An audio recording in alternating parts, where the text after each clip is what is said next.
ascultați the best radio. En iyi Türkçe radyo dinliyorsunuz. Ascult cel mai bun radio. Ascultați la mejor radio. Megkuunneled paras rádió. A legjobb rádiót hallgatod. T'écoutes le plus bon radio. Du hörst jetzt das beste Radio. You're listening to the best radio. Radio PPI Dunia.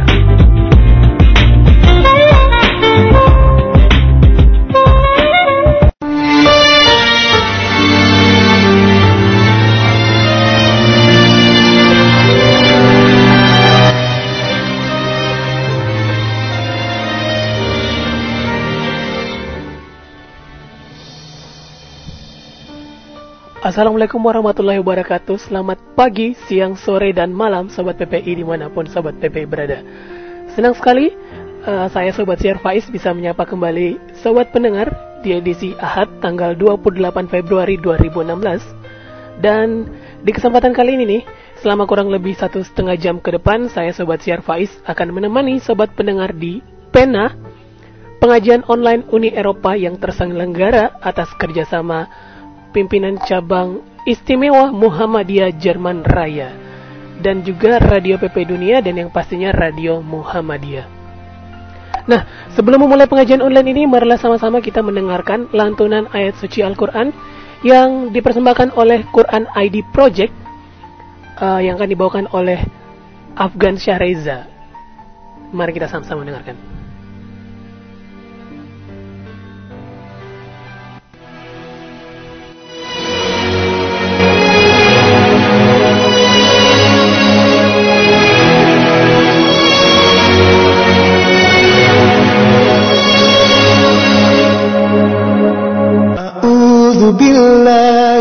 Syaitanirrajim.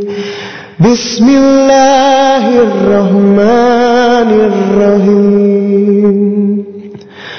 Alhamdulillahi rabbil alamin. Ar-Rahmanir-Rahim. Maliki yaumiddin. Iyyaka na'budu wa iyyaka nasta'in. Ihdinas siratal mustaqim. Siratal ladzina an'amta 'alaihim ghairil maghdubi 'alaihim waladdallin. Sadaqallahul Aku berlindung kepada Allah dari godaan syaitan yang terkutuk. Dengan nama Allah yang Maha Pengasih lagi Maha Penyayang. Segala puji bagi Allah, Tuhan seluruh alam, yang Maha Pengasih, Maha Penyayang, pemilik hari pembalasan. Hanya kepada Engkaulah kami menyembah, dan hanya kepada Engkaulah kami mohon pertolongan.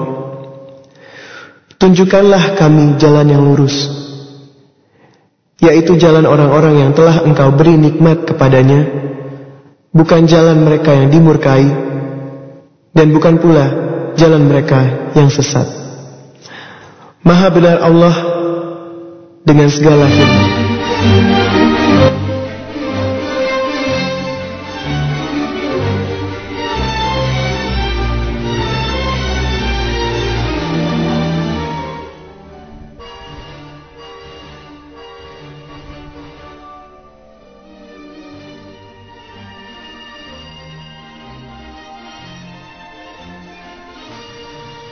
Bismillahirrahmanirrahim. Assalamualaikum warahmatullahi wabarakatuh. Alhamdulillahirabbil alamin wa bihi nasta'inu ala umuri dunya waddin.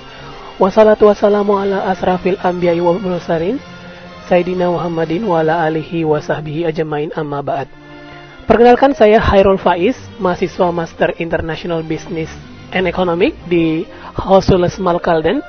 Dan hari ini saya bertindak sebagai moderator yang akan menemani para pendengar di pengajian online Uni Eropa atau biasanya disingkat dengan PENA yang diselenggarakan pimpinan cabang istimewa Muhammadiyah Jerman Raya dengan topik ini sangat menarik, yaitu peran dakwah dan ilmuwan muslim di atmosfer penelitian Eropa.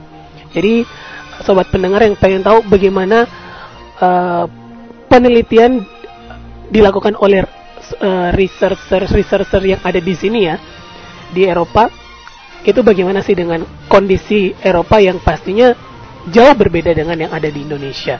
Nah, dan hari ini kita udah kehadiran narasumber kita, yaitu Bapak Dr. Rahmat Adi Wibowo, STMS, selaku pembicara yang pastinya hari ini. Dan beliau telah hadir bersama kita, bergabung bersama kita. Saya sapa dulu deh. Assalamualaikum Pak Adi. Waalaikumsalam Mas Faiz. Waalaikumsalam. Oke, ini panggilnya Pak Adi aja atau Mas Adi nih? Saya biasa dipanggil Mas Adi. Oke, Mas Adi aja Mas berarti Adi ya, aja. biar. Oke, nah sobat pendengar, Bapak Dr. Rahmat Adi Wibowo ini lahir di Jakarta tanggal 16 Mei 1979. Beliau seorang memulai penelitian ini, research professor di School of Electrical and Electronics Engineering di Yunnan University, Korea Selatan. Dan dari 2009 dan 2010 dia menjadi research fellow di Nanyang Technological University, Singapura.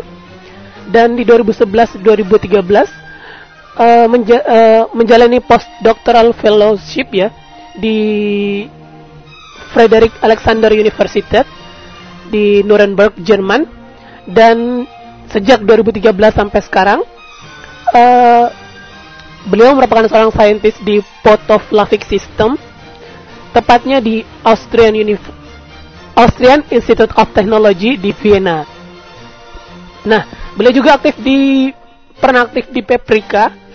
Ini perhimpunan pelajar Indonesia di Korea ya, di tahun 2006 sampai 2007 selaku ketua wilayah 3, dan merupakan pendiri Ikatan Mahasiswa Muhammadiyah cabang Universitas Indonesia Depok.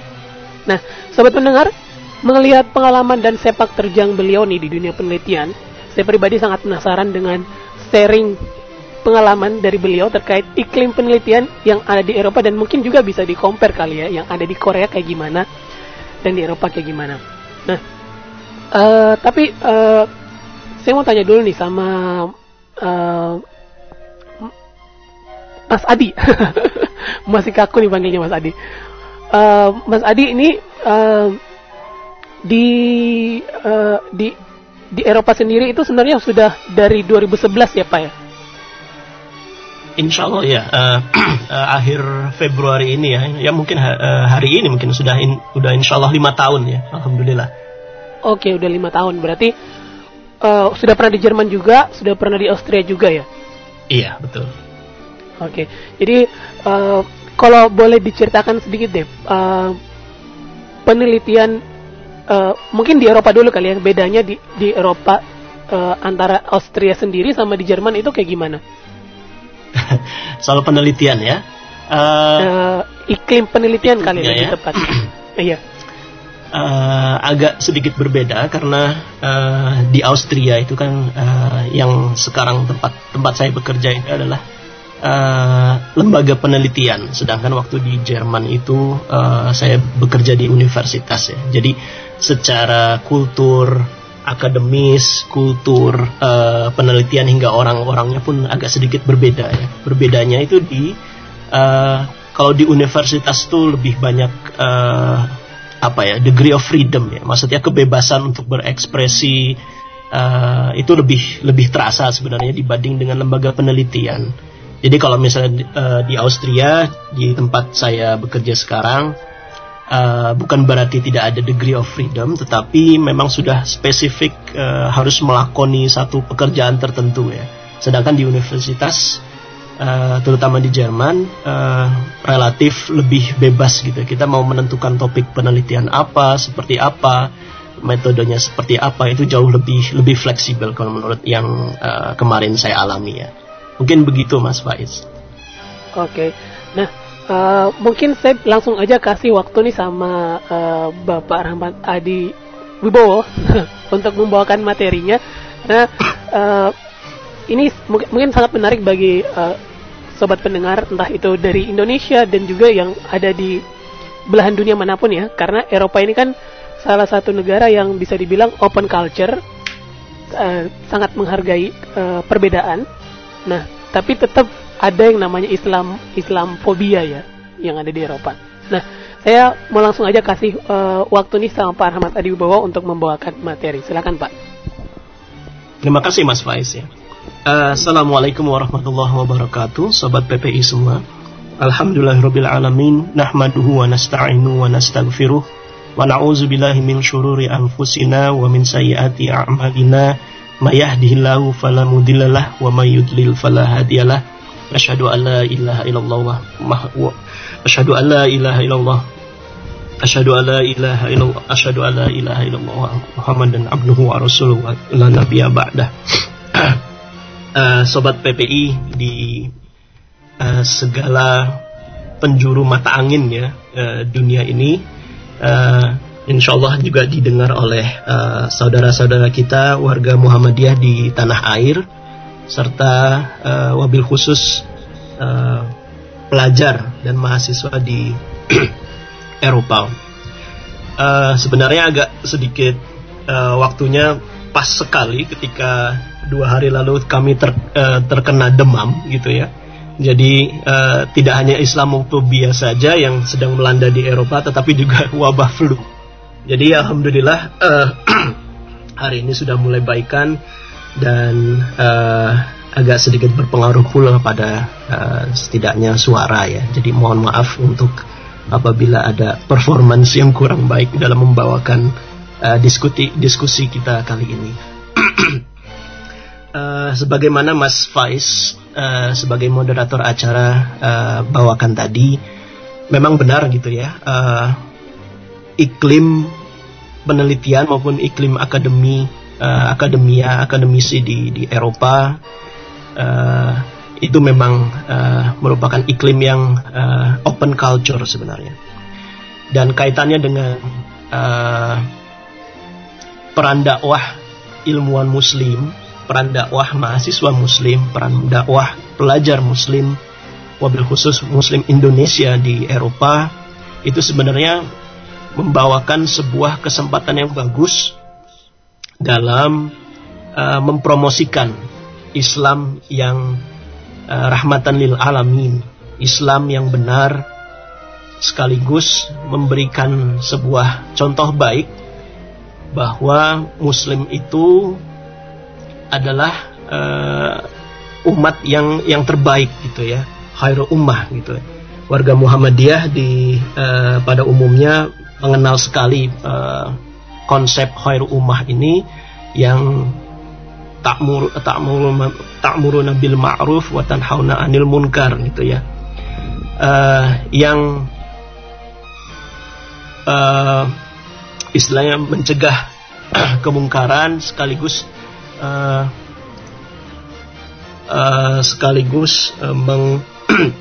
mengutamakan yang ma'ruf gitu ya. Jadi iklim keterbukaan Eropa dalam kaitannya dengan iklim akademia, iklim penelitian, iklim sekolah gitu istilahnya, itu merupakan sebuah gerbang yang sangat bagus untuk mempromosikan Islam yang baik seperti apa. Sebenarnya kalau dilihat dari keseharian kita misalnya ya, mungkin ini hal yang sangat biasa yang terjadi pada kita yang belajar sekolah maupun bekerja di universitas atau di lembaga penelitian. Kita selalu istilahnya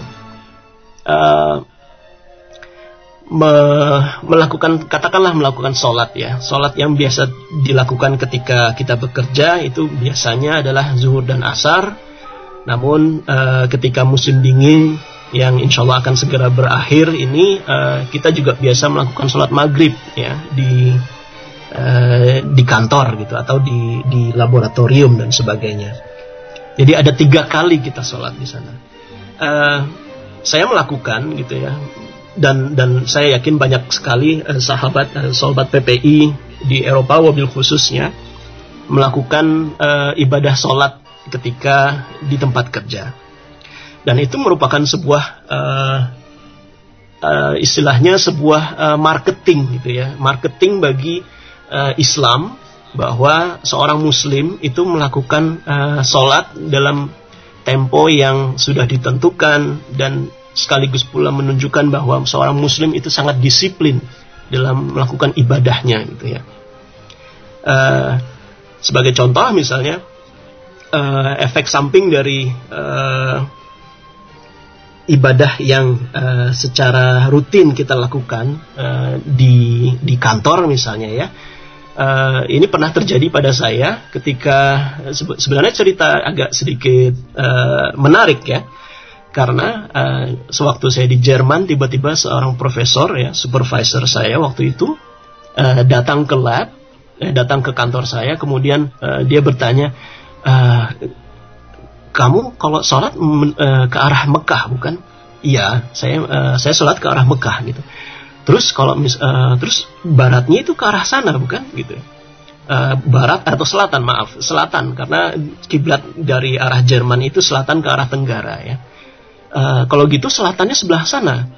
Oh bukan, selatan itu sebelah sana Prof, saya bilang. Loh tetapi waktu itu kamu saya lihat sholatnya menghadap ke sana gitu. Oh, sontak saya tertawa karena saya bilang ke profesor saya waktu itu, maaf Prof, waktu itu saya salah kiblat gitu. Saya salah menghadap Mekah waktu itu, karena waktu itu awal-awal ketika saya datang ke Erlangen, saya belajar kiblat, kemudian saya istilahnya konversi melalui Google Map misalnya. Kemudian saya mendapatkan arah tersebut, namun ternyata setelah saya mempelajari letak lokasi kampus, ternyata itu salah gitu. Jadi hari berikutnya saya betulkan. Namun sayangnya profesor saya itu melihat waktu itu saya sholat ke arah yang salah gitu ya, ke arah yang berlawanan dengan arah kiblat gitu. Namun dilihat dari sini adalah mereka sangat memperhatikan sekali ya apa yang kita lakukan sebenarnya. Itu sebuah faidah, sebuah hikmah sebenarnya buat saya pribadi sebagai sebuah pengalaman spiritual pribadi, bahwa ternyata apa yang kita lakukan mungkin bagi kita sendiri bukan sesuatu yang spesial gitu ya. Kita hanya melakukan sholat ibadah secara rutin, itu memang karena kebutuhan kita gitu, karena kewajiban kita.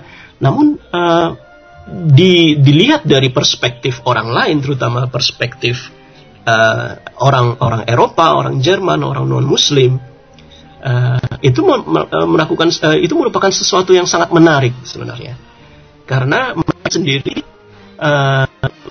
mempelajari, setidaknya sedikit banyak menjadi tahu gitu ya, bahwa Muslim itu seperti ini, Muslim itu seperti itu gitu ya.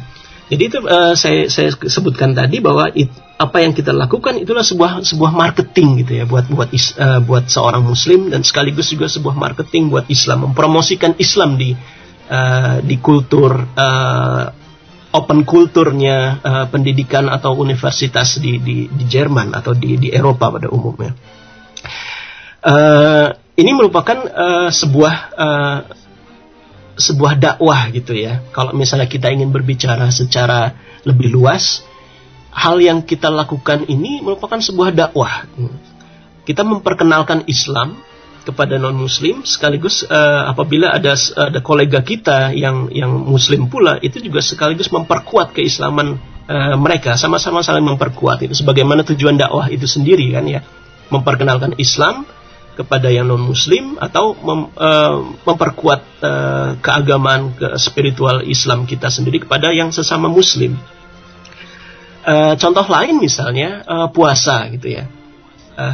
Buat yang pelajar Indonesia di Eropa, sobat PPI di seluruh penjuru dunia yang memang tinggal dan hidup sebagai minoritas gitu ya.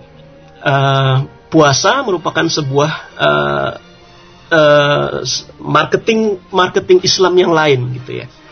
Sebagaimana Ramadan misalnya, mereka semua akhirnya mempelajari bahwa Ramadan itu tidak jatuh pada bulan yang sama misalnya, tidak jatuh pada summer melulu gitu ya, karena itu nanti akan bergeser setiap 10 hari setiap tahunnya ya, maju 10 hari.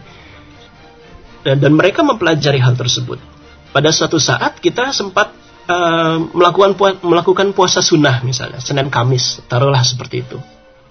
apa yang terjadi ketika di tempat bekerja tempat saya itu ialah ketika saya puasa hari Kamis atau hari Senin, mereka semua bingung gitu. Apakah ini Ramadan gitu? Bukan, ini bukan Ramadan, ini puasa non obligatory gitu ya istilahnya.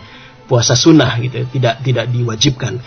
Tapi mereka juga akhirnya malah banyak bertanya seperti itu. Kenapa? Karena selain Ramadan ternyata Muslim itu sendiri punya ibadah Ramadan, ibadah puasa yang lain gitu, yang sebenarnya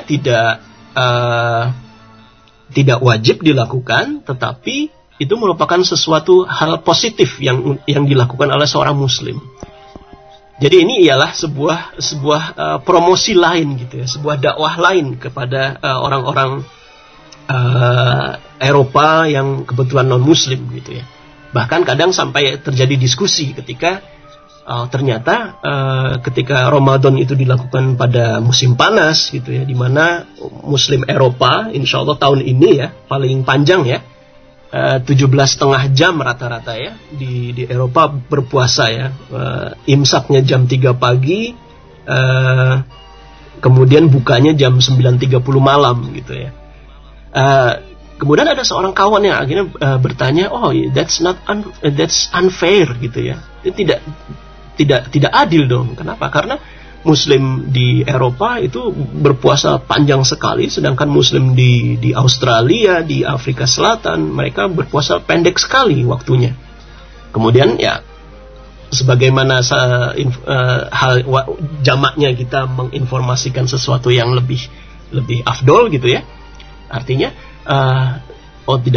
tidak seperti itu, karena umat Islam itu menggunakan lunar kalender gitu ya, kalender berdasarkan bulan Komariah. Kemudian setiap tahun itu akan maju 10 hari, kemudian pada 10 tahun kemudian orang-orang Eropa itu insya Allah akan berpuasa pada musim dingin gitu ya. Sedangkan sebaliknya Muslim di Australia, di Afrika Selatan atau Amerika Selatan itu akan berpuasa pada summer gitu ya, pada musim panas. Jadi bergantian gitu. Jadi sebenarnya hal-hal seperti ini yang sebenarnya kita lakukan, kita promosikan gitu ya sebagai bagian dari dakwah kita. Kita niatkan sebagai sebuah dakwah bahwa Islam itu seperti ini gitu ya. Dan ini sangat relevan gitu ya ketika melihat bahwa situasi umat Islam, bukan umat Islam sebenarnya, situasi pemberitaan ya yang berkaitan dengan umat Islam, terutama semenjak mengalirnya refugee atau pelarian suaka politik dari Syria, Afghanistan, Iran dan Irak ke Eropa, itu Muslim dan Islam ya itu akan membawa sebuah konotasi negatif gitu ya bagi warga Eropa. Tidak sebagian besar sebenarnya. Mas Adi. Silakan. Oke, saya potong dulu kali ya. Karena ini terkait masalah refugee ya. Ini mungkin ada dinamika ya, maksudnya dinamis dari tahun sejak pertama Pak Adi masuk wilayah Eropa, terus pas ada refugee itu pastinya kondisinya udah berubah ya. Berubah Mas Faiz ya. Iya, ada yang berubah dan itu mungkin nanti saya akan tanya lagi seputar itu, tapi kita break dulu. Silakan Mas Faiz. Ya. Ada beberapa lagu yang mau lewat dan sobat PP ini dan juga sobat pendengar dari Muhammadiyah dan Radio Muhammadiyah yang ingin bertanya boleh bertanya melalui line Twitter kita di @_radioppdunia_ atau melalui chatbox di www.radioppdunia.org atau bisa melalui WhatsApp. WhatsApp-nya itu pakai nomor saya ya, sampai pribadi ada di +62 852 552 38825. Kita tunggu karena setelah ini kita masih akan bincang-bincang lagi seputar bagaimana perubahan iklim ya, dari yang sebelumnya ada refugee terus sekarang yang ada refugee, bagaimana sih iklim penelitian di Eropa setelah itu.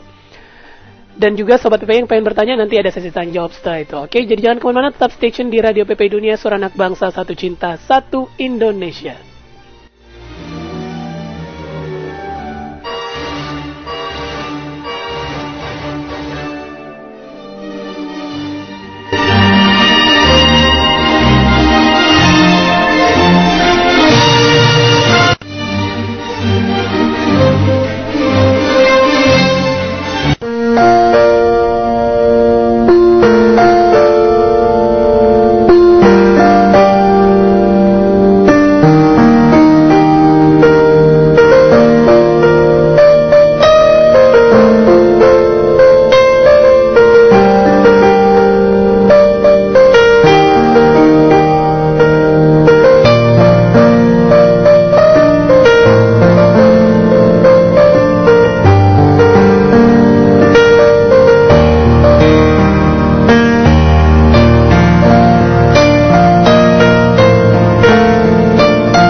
luistert naar de beste radio. En niet tot je radio dinliyorsunuz.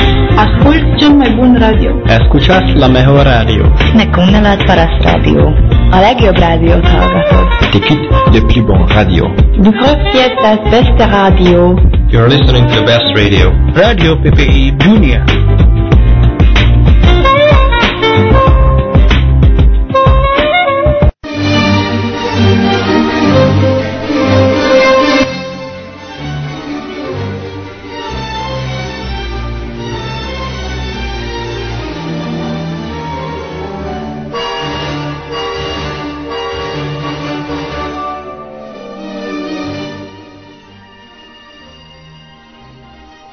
Kembali lagi di Radio PPI Dunia, Suara Anak Bangsa, Satu Cinta, Satu Indonesia. Masih bersama Sobat Siar Faiz, masih di PENA, pengajian online Uni Eropa, yang diselenggarakan oleh pimpinan cabang istimewa Muhammadiyah Jerman Raya, dan kerjasama dengan Radio PPI Dunia dan juga Radio Muhammadiyah di Indonesia.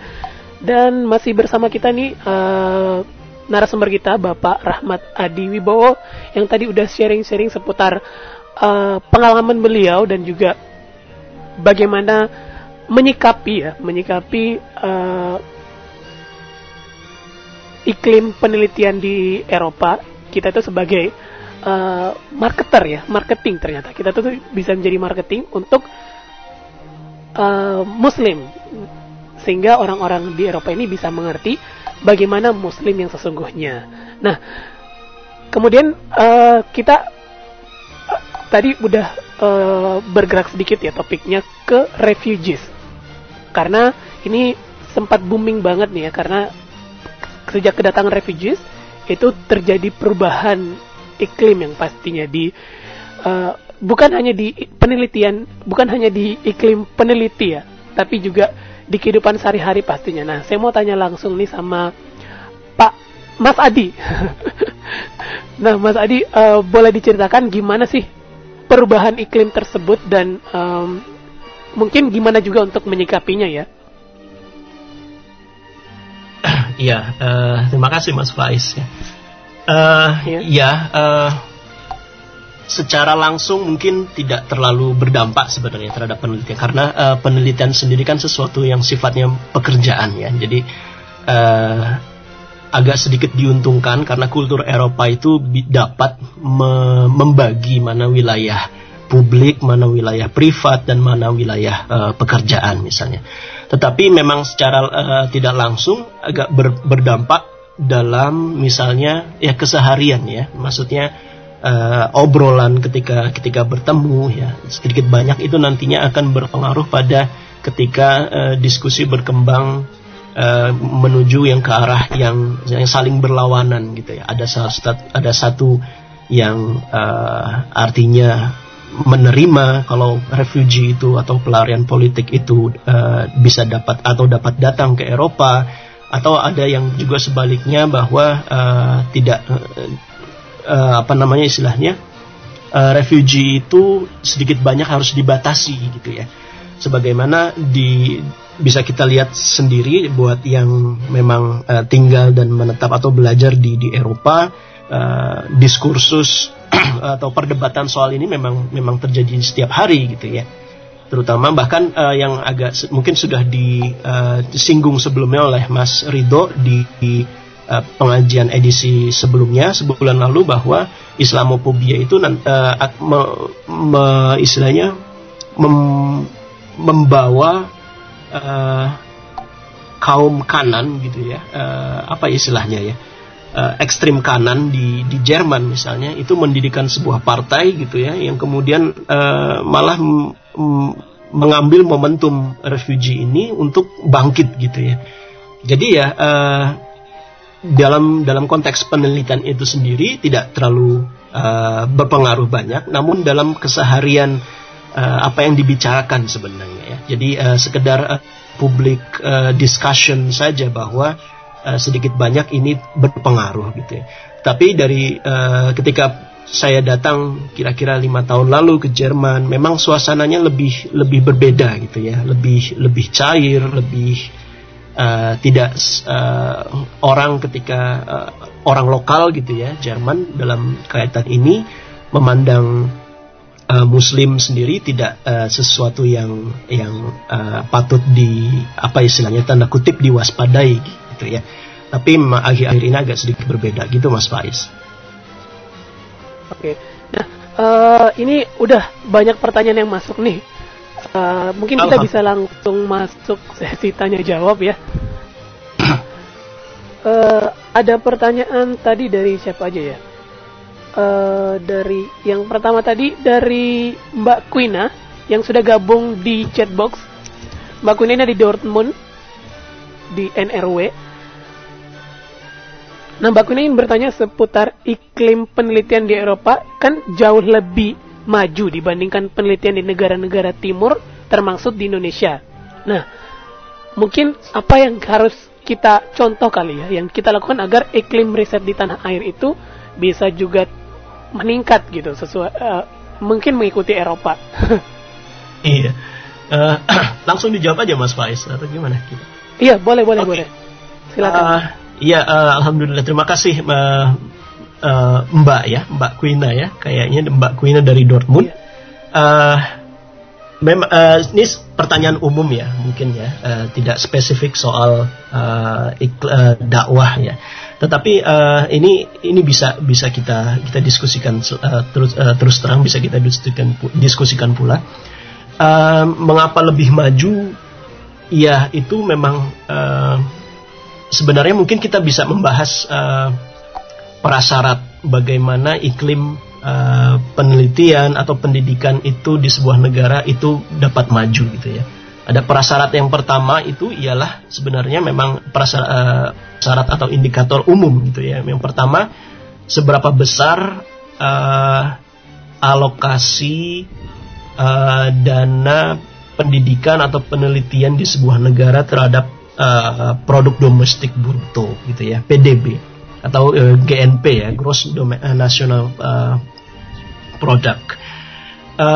Di Jerman sendiri aktivitas penelitian gitu ya itu melingkupi kira-kira 2,8% dari total GNP dari Jerman. Itu besar gitu ya, karena di Inggris itu 2% dan itu besar juga.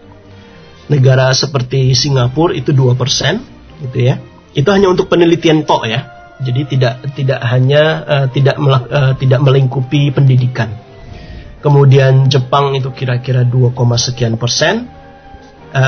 Israel gitu ya. Ini mungkin yang menjelaskan mengapa Israel sedikit banyak istilahnya menelurkan banyak teknologi gitu ya, terutama teknologi pertahanan, karena mereka secara politik berada di tengah-tengah Middle East. Mereka memiliki dana untuk penelitian sebesar 4%, 2 kalinya Jerman hampir ya. Kemudian di Korea Selatan juga ternyata tahun 2017 itu mereka akan memasuki angka 5% dari GNP. Bayangkan 5% ya. Singapura itu 2%. Okay. Nah, Indonesia 0,08%. Jadi 0,0 betul, jauh sekali. 0,08% dari total produk domestik bruto kita itu dialokasikan pada penelitian. Bandingkan dengan 2% Singapura gitu ya. Jadi perbedaannya mungkin bisa 20 kali lipat gitu ya, secara persentase ya. Jadi prasyarat pertama itu adalah bagaimana negara itu mengalokasikan dana penelitian secara umum dalam konteks produk domestik bruto. Jadi aktivitas kita hanya 0,08% yang dialokasikan untuk penelitian. Jadi itu yang pertama. Yang pertama ya. Yang kedua adalah memang persoalan kebutuhan gitu ya. Kalau misalnya seperti di negara Mbak Kina sendiri, yaitu Jerman yang setengah belajar gitu ya di Jerman.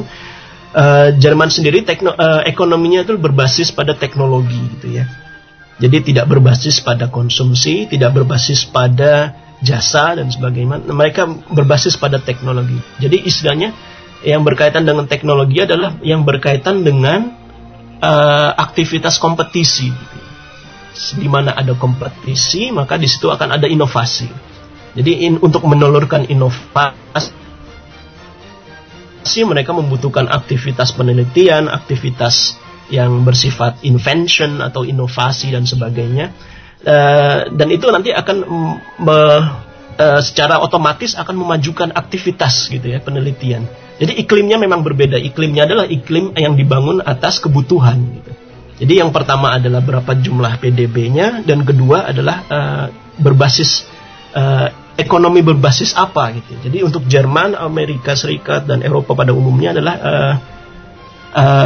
ekonomi yang berbasis teknologi. Jadi dua itu sebenarnya yang paling umum ya, yang dapat kita gunakan untuk mengukur atau menjelaskan mengapa iklim penelitian di Eropa pada umumnya gitu ya jauh lebih maju ketimbang di Indonesia gitu.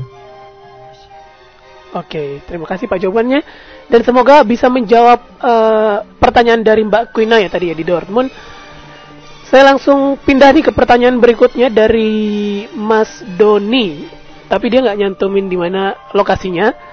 Dia bertanya seputar salah satu event yang diselenggarakan di Semarang. Itu di Semarang pernah mengadakan event namanya Pork Festival. Nah, sampai ada ustadz katanya yang berkomen, mestinya minoritas bisa menempatkan diri serta tahu diri, cari kegiatan yang lebih bermanfaat. Dalam artian Pork Festival ini seharusnya nggak ada gitu di Indonesia, karena Indonesia kan mayoritasnya Muslim. Nah, kemudian Mas Doni ini bertanya, gimana menjadi kaum minoritas seharusnya? Apalagi kita nih ya di Eropa, kalau dikaitkan dengan Eropa, kita kan sebagai Muslim bisa dibilang kaum minoritas. Nah, mungkin itu kaitannya gimana cara menjadi kaum minoritas di lingkungan yang non-Muslim gitu, Pak. Iya, makasih. Ini menarik sekali ya pertanyaan ini, sekaligus sulit gitu untuk dicari jawabannya sebenarnya. Sebenarnya terlepas dari minoritas mayoritas gitu ya, itu berkaitan dengan jumlah sebenarnya ya. Maksudnya yang membuat satu kaum itu mayoritas minoritas itu kan memang tergantung jumlah gitu ya. Jadi kadang kuantitas maksudnya Muslim di Indonesia itu mayoritas, tetapi ketika kita pergi taruhlah ke Singapura saja, kita menjadi minoritas gitu. Nggak perlu jauh-jauh ke Eropa gitu ya. Tapi akhirnya memang harus ada semacam istilahnya kesepakatan umum gitu ya. Kalau dalam Islam sendiri yang paling mudah adalah dalam surat Al-Kafirun itu gitu ya. Lakum dinukum waliyadin gitu ya. Jadi kepercayaan kita adalah kepercayaan kita, dan kepercayaan kalian adalah kepercayaan kalian gitu. Nah, sebenarnya selebihnya adalah bagaimana kita membangun kesepahaman gitu ya, saling pengertian. Misalnya mungkin Pork Festival dalam di sebuah kota di Semarang ya, itu merupakan sebuah wallahu alam ya, mungkin itu sebuah bagian dari aktivitas religi atau bagaimana, kita tidak tahu gitu ya, atau mungkin itu adalah bagian dari sekedar fashion dalam istilahnya dalam makanan gitu ya, atau mungkin dalam beberapa hal juga pasti ada pula beberapa misi yang menyatakan bahwa ya itu adalah sebuah ekspresi minoritas gitu ya. Jadi sama dengan Muslim di Eropa gitu ya, kita juga memiliki niat gitu ya, yang tersenggara di dalam sebuah festival, bahwa itu adalah digunakan untuk ekspresi kaum minoritas gitu ya. Jadi contoh misalnya beberapa bulan terakhir ya, dari penerbit Lies gitu ya, dalam bahasa Jerman ya, Lies itu artinya Ikro sebenarnya. Jadi mereka mau berkeliling dari satu kota ke kota di seluruh Eropa, terutama Eropa Barat, itu menjajakan Quran gratis. Sebenarnya bukan Quran, tetapi terjemahannya gitu ya. Jadi mungkin dari konteks Eropa yang mayoritas adalah Kristiani gitu ya, mungkin dalam beberapa derajat ini bisa dianggap sebagai sebuah provokasi gitu dari kaum minoritas gitu. Padahal niat kita sendiri tidak seperti itu kan. Niat kita adalah bagaimana mempromosikan, berdakwah, kemudian kita juga marketing juga bahwa Islam itu adalah seperti ini gitu ya. Jadi istilahnya sebenarnya dari konteks Eropa, mereka lebih bisa menerima hal ini karena ada semacam kesepakatan umum bahwa setiap orang itu bisa berekspresi gitu ya. Jadi untuk kasus di Semarang tadi, kita hal yang perlu kita lakukan sebenarnya adalah tabayun dulu ya sebenarnya ya. Untuk apa pork festival tersebut diadakan gitu? Apakah dalam artian ini adalah sebuah bagian dari aktivitas religi sebuah agama tertentu, atau kemudian apakah ini adalah sebuah ekspresi dari minoritas gitu atau dan sebagainya gitu ya. Jadi intinya mungkin kita perlu bertanya terlebih dahulu lah istilahnya. Mungkin seperti itu Mas Faiz ya. Oke. Itu tadi pertanyaan dari Mas Doni ya, tapi nggak tahu di mana, mungkin di Semarang kali ya. Dan saya beralih lagi nih ke pertanyaan berikutnya. Ada pertanyaan dari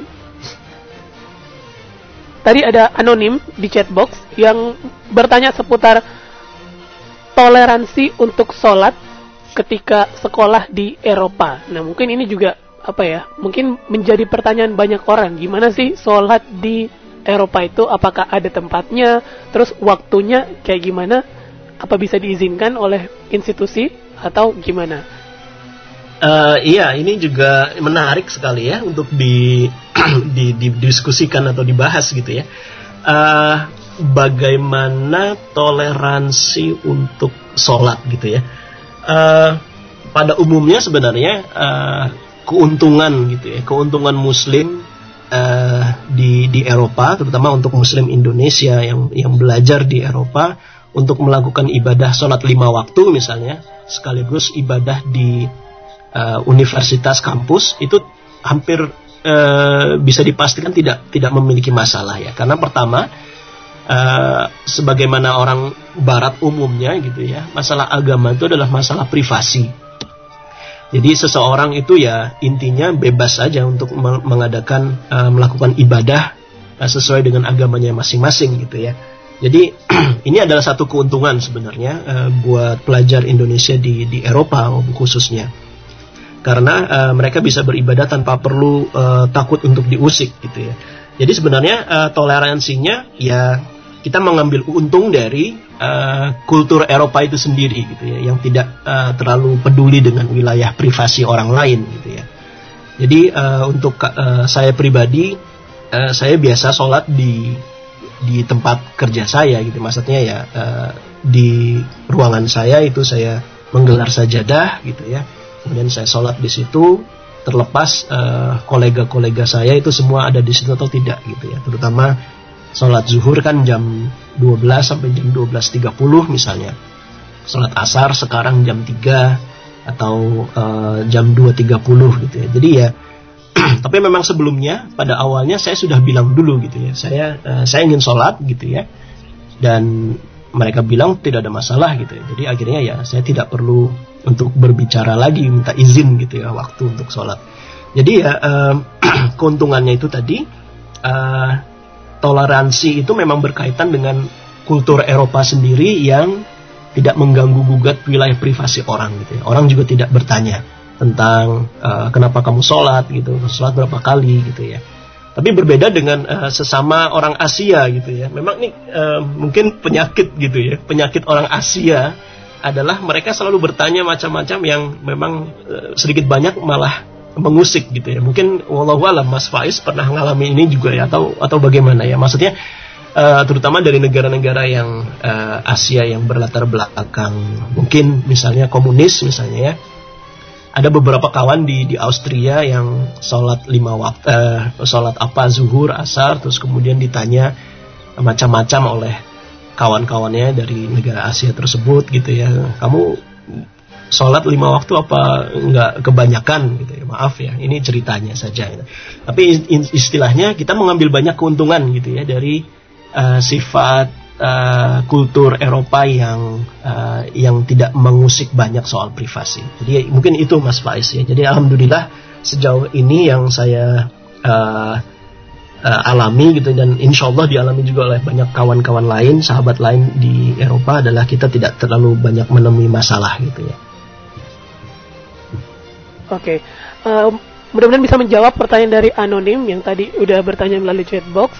Dan pertanyaan berikutnya nih ada dari Fitri di Depok, Indonesia, yang bertanya seputar apakah ilmuwan Muslim di Eropa itu punya batasan-batasan tertentu dalam melakukan riset di Eropa.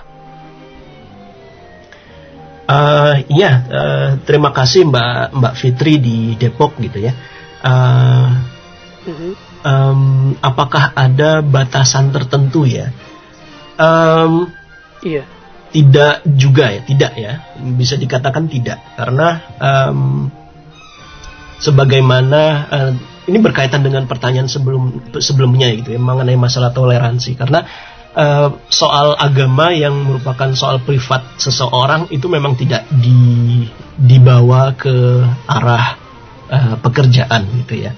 Jadi ini juga mengambil keuntungan kultur Eropa yang tidak mencampur adukan privasi dengan masalah pekerjaan gitu ya.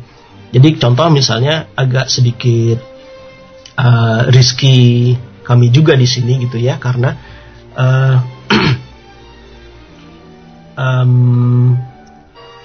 saya yang seorang Muslim gitu ya, dapat bekerja gitu ya dengan sama haknya dengan orang Eropa lain di tempat yang bekerja sekarang, tanpa perlu khawatir soal latar belakang agama dan sebagainya. Padahal ketika kasus saya gitu ya, ketika mengirimkan CV gitu ya atau resume ke tempat saya bekerja sekarang, ya fotonya ya sama dengan orang-orang di Indonesia lah gitu ya, maksudnya berjenggot gitu ya. Tapi ya ternyata nggak demikian gitu, tidak ada hal yang mengkhawatirkan, karena yang diambil oleh orang-orang di sini adalah murni atas dasar profesionalitas gitu ya. Jadi kalau misalnya seperti ada seseorang misalnya Mas Faiz gitu ya, ahli dalam bisnis gitu ya, dalam ilmu ekonomi dan bisnis, kemudian melakukan penelitian dalam bidang tersebut, ya selama penelitiannya itu mengandung nuansa inovasi, nuansa penemuan baru, dan nuansa yang bermanfaat untuk bidang tersebut, maka ya tidak ada batasan bahwa apakah ilmuwan tersebut mempunyai keyakinan tertentu, termasuk apakah ilmuwan tersebut adalah Muslim gitu ya. Jadi ya sekali lagi mengambil keuntungan bahwa kultur di Eropa adalah kultur yang tidak mencampur adukan masalah privasi dengan masalah bekerja. Jadi penelitian yang dilakukan ilmuwan Muslim pun selalu ada gitu ya, maksudnya selalu bahkan selalu dicari apabila ilmuwan tersebut adalah ilmuwan yang melahirkan banyak ilmu yang bermanfaat gitu. Jadi intinya nggak ada ya, tidak ada batasan tertentu dalam melakukan riset untuk ilmuwan Muslim. Oke, ini mungkin ada kaitannya juga sama pertanyaan berikutnya nih. Ini juga dari Anonim yang baru saja masuk di chatbox.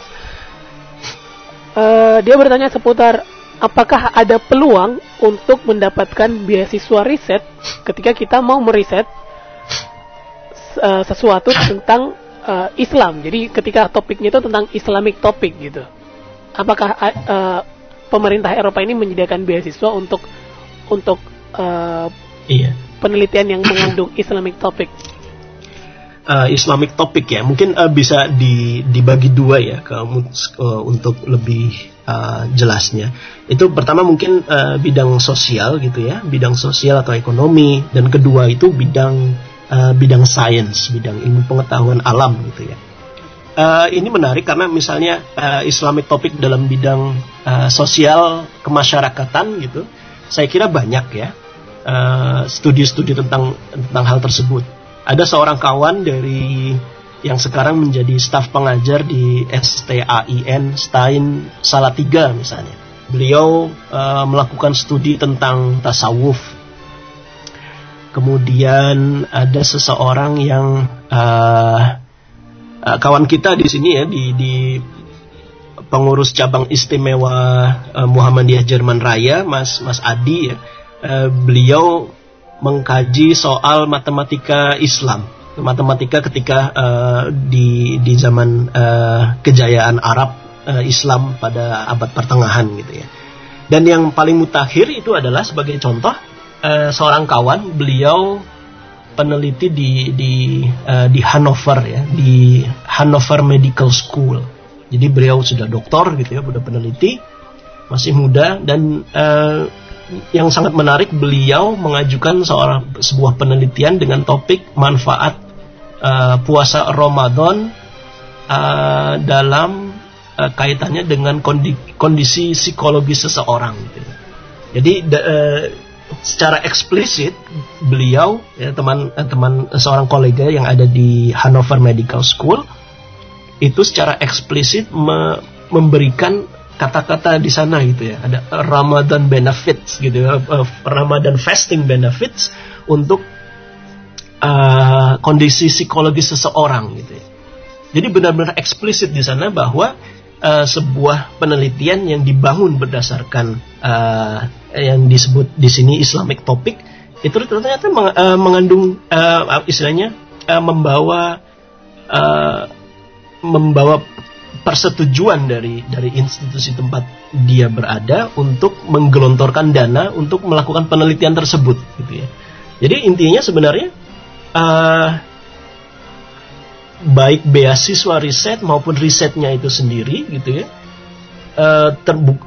membuka banyak peluang sebenarnya ya. Tidak hanya persoalan beasiswanya saja, karena inti dari beasiswa itu kan apakah riset tersebut itu disetujui atau tidak gitu ya. Jadi kalau risetnya yang mengandung Islamic topic itu disetujui oleh institusi universitas atau lembaga penelitian, maka ya secara otomatis ya akan ada beasiswa untuk itu gitu ya. Jadi sebenarnya beasiswa risetnya tersebut membuka banyak peluang gitu ya. Kalau untuk peluang itu sama besar dengan topik-topik yang lain. Itu Mas Faiz.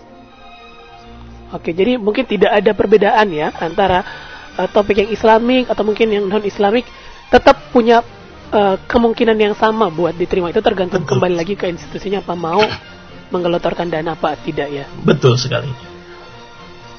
Oke, pertanyaan berikutnya nih dari Mbak Zahra ini di Berlin yang menanyakan tentang gimana ini sering terjadi juga nih, peneliti non-muslim yang pada akhirnya tuh memeluk Islam karena hasil penelitiannya. Nah, ini apakah terjadi karena iklim Eropa yang begitu bebas atau ada apa ya? Mungkin mendapat pencerahan dari hasil penelitiannya. Itu sering terjadi nggak di Eropa? Iya, makasih. Iya betul Mas Faiz. Makasih Mbak Zahra ini ya.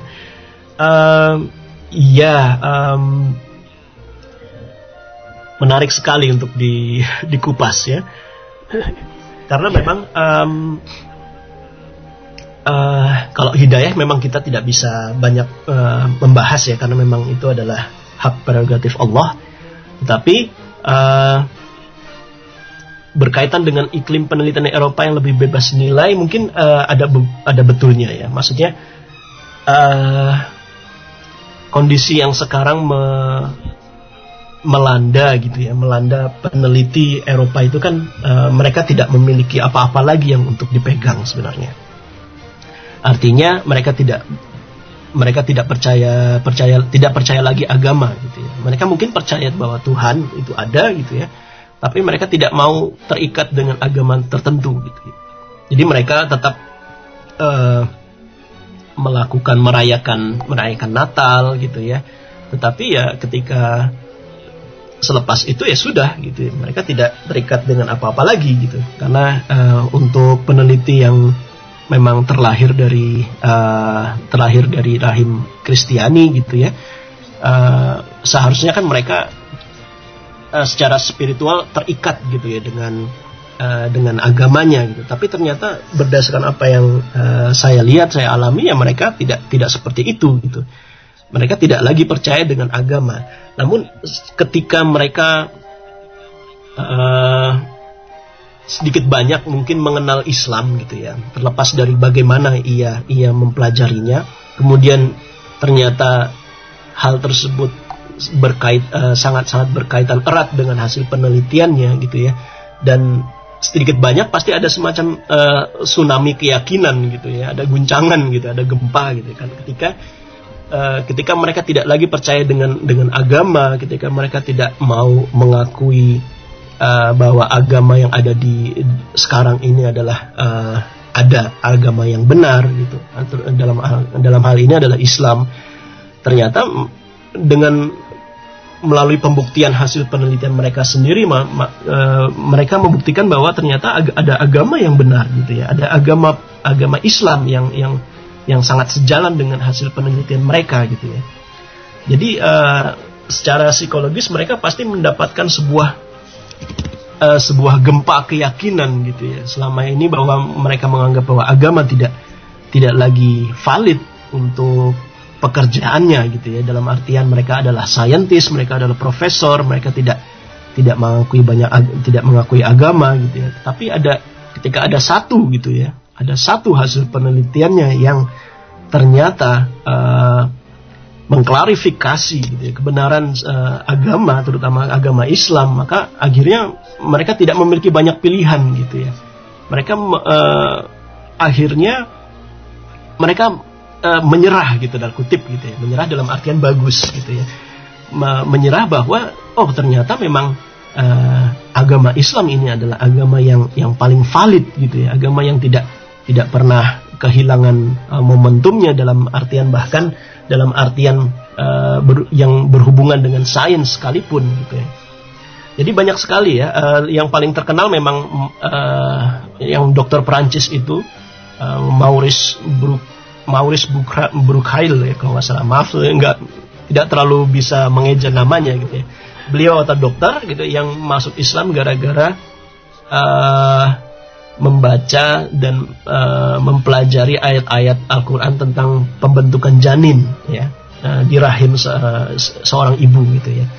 Jadi untuk orang-orang seperti dia yang sehari-harinya berkaitan dengan itu, kemudian mendapati ayat Al-Quran yang juga mendeskripsikan dengan sangat detail hal tersebut, apalagi yang ia lakukan selain akhirnya memeluk Islam gitu ya, terutama untuk orang-orang yang open mind ya, orang-orang yang pikirannya selalu terbuka untuk hal-hal yang baru gitu ya. Jadi ya wallahu alam, selain masalah hidayah gitu ya, tetapi tentu saja ada faktor yang dapat mengguncang keyakinan mereka selama ini gitu ya, terutama keyakinan bahwa memang agama itu yang valid itu ya yang Islam, yang mampu selaras dengan bahkan selaras dengan penelitian mereka sendiri. Mungkin begitu Mas Faiz ya, mungkin begitu Mbak Zahra ini ya. Ya insyaallah bisa menjawab gitu. Nah, ini waktu kebersamaan kita sebenarnya tinggal 10 menit lagi, tapi pertanyaan terus berdatangan. Nah, saya biar cepet aja nih ya. Ini ada pertanyaan berikutnya. Bagaimana peran peneliti sebagai agen dakwah dengan teman-teman peneliti lain? Apakah ada cara khusus tertentu? Ini mungkin arah pertanyaannya lebih ke bagaimana sih peneliti itu dengan peneliti lain itu berkolaborasi, dalam artian membentuk satu tim yang bisa menjadi agen dakwah buat Islam. Jadi bisa, apakah ada cara-cara tertentu nih para peneliti di Eropa? Iya, iya terima kasih Mas Faiz ya. Ya ini pertanyaan yang langsung ke konkret gitu ya, persoalan strategi sebenarnya. Bagaimana bisakah para peneliti itu berkolaborasi gitu ya dengan peneliti lain gitu ya. Tentu saja dakwah memang saat ini akan sangat berjalan dengan baik apabila dilakukan secara berjamaah gitu ya. Dakwah jama'i istilahnya itu, atau dalam konteks Muhammadiyah mungkin dakwah kultural gitu ya. Peneliti agen dakwah dalam konteks peneliti dapat dilakukan biasanya ya dengan membangun sebuah pertama itu komunitas gitu ya, komunitas yang membahas misalnya persoalan yang paling umum itu melakukan sebuah diskusi ya, sebenarnya dalam konteks sains Islam.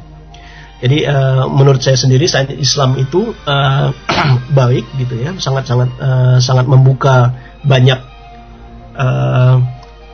kemungkinan baru sebagai sebuah kendaraan dakwah gitu ya.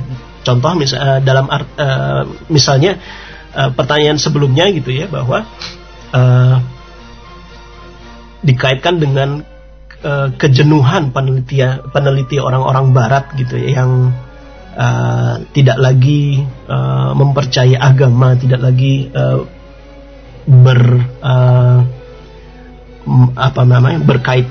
berkaitan erat dengan agama. Maka yang perlu kita tanamkan dalam dakwah di kalangan peneliti dengan teman-teman peneliti lain ialah bagaimana menawarkan pemahaman yang baru bahwa agama pun bisa dijadikan sebagai sumber penelitian gitu. Bukan sumber penelitian sih sebenarnya, tapi sumber yang menjiwai penelitian gitu ya. Sebagai contoh tadi yang sudah saya cantumkan bahwa puasa Ramadan itu dapat berkaitan erat dalam membangun kondisi psikologis seseorang gitu ya. Itu kan artinya sains atau penelitian itu bersumber langsung dari agama, dalam artian ini dalam bersumber dari Islam gitu.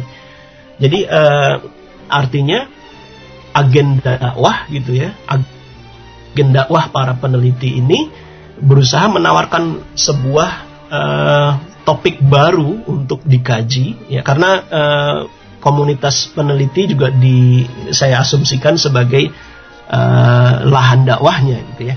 Jadi kita menawarkan kalau bisa topik-topik yang berkaitan dengan agama dan riset atau agama dan sains. Jadi contohnya itu bulan Ramadan, puasa Ramadan yang istilahnya membawa kontribusi positif bagi psikologi seseorang, kemudian matematik yang dapat istilahnya mempertebal keimanan seseorang dengan melakukan kajian-kajian dalam bidang matematika Islam dan sebagainya gitu ya. Masalah teknisnya memang agak perlu dikaji, didiskusikan lebih lanjut, tapi insya Allah dengan masuk ke arah topik subtopik dalam kaitan dengan penelitian, insya Allah ini akan menjadi sebuah cara yang baik gitu, Mas Faiz. Oke, mungkin ini pertanyaan yang terakhir ya, karena ini udah masuk 14.2. Oh iya. 25 ya. Alhamdulillah banyak sekali. Jadi ini pertanyaan terakhir. Iya, alhamdulillah. Oke, ini pertanyaan terakhir dari anonim juga nih. Tadi nanya seputar beribadah di tempat kerja. Nah, ya, tadi kan melanjutkan pertanyaan berikut sebelumnya. Nah, ada yang katanya kampus yang tidak setuju jika beribadah di lingkungan kampus, karena mereka berpendapat kalau di kampus adalah tempat belajar mengajar dan biasanya dilarang untuk melakukan kegiatan ibadah karena dianggap kegiatan privat gitu. Nah, ini gimana nih, Pak Adi? Iya betul juga sebenarnya ada beberapa kasus yang seperti ini juga gitu ya. Perlu diperjelas pula sebenarnya kegiatan privat ini dilakukan dalam kebersamaan atau apakah ini sendiri-sendiri gitu ya. Maksudnya contoh yang saya utarakan tadi adalah ketika saya melakukan kegiatan privat, kegiatan ibadah dalam artian sendiri gitu ya. Salat sendiri, zuhur sendiri, asar sendiri, maghrib sendiri gitu ya. Kemudian kalau misalnya dilakukan salat berjamaah di universitas dengan jamaah misalnya lebih dari 10 gitu ya, maka memang perlu ada semacam pendekatan tertentu gitu ke lingkungan kampus sebenarnya. Sebenarnya semua bisa di manage ya, semua bisa didekati gitu ya, dalam artian persoalannya pasti bisa diatasi. Sebagai contoh sewaktu di Korea Selatan gitu ya, kita hendak melakukan sholat Jumat gitu. Masjid terdekat itu 90 menit dari kampus. Jadi akhirnya kami melakukan pendekatan ke universitas gitu ya. Kemudian kami memerlukan sebuah ruangan khusus untuk melakukan sholat Jumat, dan setidaknya sebuah ruangan permanen di mana mahasiswa Muslim itu dapat beribadah gitu dengan leluasa tanpa perlu sembunyi-sembunyi gitu ya. Efek samping dari ibadah yang dilakukan sembunyi-sembunyi atau yang dilakukan secara berjamaah tetapi cenderung sembunyi adalah sebenarnya mengundang kecurigaan, sebenarnya tidak baik juga gitu ya.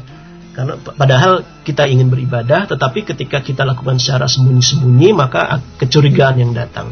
Jadi intinya sebenarnya ini hal yang kami lakukan ketika di Korea Selatan adalah mendekati pihak kampus untuk mendapatkan sebuah ruangan khusus atau sebuah ruangan di mana ketika jam-jam kita sholat asar atau sholat zuhur itu adalah itu kosong gitu ya. Jadi ada sebuah ruangan yang kosong di saat kita zuhur atau asar sehingga kita bisa sholat di sana gitu. Kemudian sebenarnya di Jerman atau di Eropa memang masjid itu relatif sudah cukup banyak ya. Jadi apabila kondisi pertama tidak memungkinkan, maka saya sarankan otomatis ya kita terpaksa gitu ya untuk sholat di masjid terdekat gitu. Iya begitu Mas Faiz. Oke. Nah itu juga merupakan pertanyaan terakhir ya. Tapi masih ada sih pertanyaan tapi kita nggak bisa jawab. Mungkin di edisi pena berikutnya kali bisa ditanyakan. Oke. 3 menit terakhir saya mau tanya nih ke Pak Adi. Iya silakan Mas Faiz. Mungkin bisa menyimpulkan bagaimana peran seorang saintis di Eropa untuk mendakwakan Islam gitu. Ini pesan dan kesan nih buat seluruh sobat PPI dan juga semua pendengar Radio Muhammadiyah juga. Jadi juga sebagai kesimpulan kita hari ini gitu Pak. Silakan. Iya, sebenarnya yang kita bahas apa aja ya, sampai harus disebutkan. Alhamdulillah ya, pertanyaan-pertanyaan dari pendengar di Radio PPI Dunia maupun Radio Muhammadiyah gitu ya, alhamdulillah mempertegas diskusinya gitu ya tentang peran wabil khusus ya, sesuai dengan topik hari ini adalah peran ilmuwan Muslim gitu ya sebagai agen dakwah di lembaga di penelitian di atmosfer Eropa gitu. Intinya sebenarnya yang bisa disimpulkan adalah kita tidak boleh melupakan bahwa diri kita sebagai seorang Muslim gitu ya, tidak hanya yang ilmuwan saja yang sudah bekerja, tetapi juga yang pelajar, yang semua Muslim yang Indonesia yang ada di Eropa mereka adalah semua agen dakwah gitu ya. Mungkin bahasa kerennya adalah marketer gitu lah, pemasar Muslim, pemasar Islam yang sesungguhnya, yang sebenar-benarnya. Jadi apa yang kita lakukan itu adalah apa yang orang lain akan nilai gitu ya. Ketika kita sholat tiap hari di tempat universitas, di tempat kerja, maka orang lain itu akan menilai Muslim itu seperti itu, karena kita mewakili Muslim. Kita yang Muslim adalah mewakili Islam. Artinya kita juga duta besar gitu ya, duta besar Islam yang segala gerak-gerik kita itu mencerminkan Islam. Orang akan melihat Islam itu dari kita gitu. Jadi memang mungkin yang bisa kita lakukan sebenarnya ya kita jadikan diri kita muslim yang baik gitu ya. Kita jadikan diri kita disiplin dalam melakukan ibadah, dalam melakukan menjalankan syariat Islam misalnya, dan orang lain itu akan melihat kita gitu. Orang lain akan mempelajari Islam dari situ. Jadi ini adalah sebuah kesempatan buat kita, bukan karena kita orang yang lepas dari dosa, tetapi justru dimotivasi bahwa kita adalah orang-orang yang ingin mendapatkan pahala gitu ya. Kita kalau dalam kultur Muhammadiyah kita sering mendengar fastabiqul khairat gitu ya. Kita sering mendengar berlomba-lomba dalam kebajikan. Kita berlomba-lomba lah kita dalam kebajikan, dalam konteks berdakwah, dalam konteks memasarkan Islam yang sebenar-benarnya. Jadi Mas Faiz, dari saya sendiri ya insya Allah buat saya pribadi ya jadilah duta besar Islam yang sebenar-benarnya gitu ya. Orang lain akan melihat Islam, keindahan Islam dari apa yang kita lakukan insya Allah. Oke, terima kasih Pak Rahmat Adi Wibowo yang sudah menemani kita selama kurang lebih 1,5 jam ke belakang ya. Semoga bisa dilanjut nanti diskusinya lagi kalau misalnya ada waktu di lain kesempatan. Dan terima kasih juga buat seluruh pendengar Sobat PPI dan pendengar dari Radio Muhammadiyah di Indonesia. Buat yang ketinggalan bisa menyimak di website Muhammadiyah. Nanti kita share juga di Twitter. Langsung aja cek di @_radio_pp_dunia_ dan mohon maaf kalau salah kata. Selama kurang lebih 1,5 jam ke lapang, saya Sobat Syiar Faiz langsung pamit undur diri dari ruang dengar Sobat PP semua. Sampai jumpa di lain kesempatan. Wabillahi taufik wal hidayah. Wassalamualaikum warahmatullahi wabarakatuh. Waalaikumsalam warahmatullahi.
Korban pantap